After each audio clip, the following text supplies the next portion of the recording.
Što me zovete Gospodine, Gospodine, a ne činite što zapovjedam? Kako molimo, tako i vjerujemo. Jesmo li dopustili Bogu da nam progovori? Osluškujemo li njegovu riječ? Je li ta riječ koja je tijelom postala i krv za nas prolila, je li se ona utjelovila i u našim životima? Bog nas je stvorio tako da ga uvijek i u svemu tražimo. On je onaj koji najbolje zna što nam je potrebno da živimo i on nas jedini može osloboditi od onoga zla koje nas želi uništiti.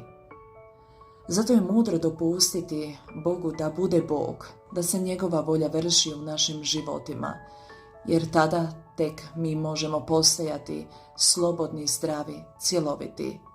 Život bez Boga nema smisla.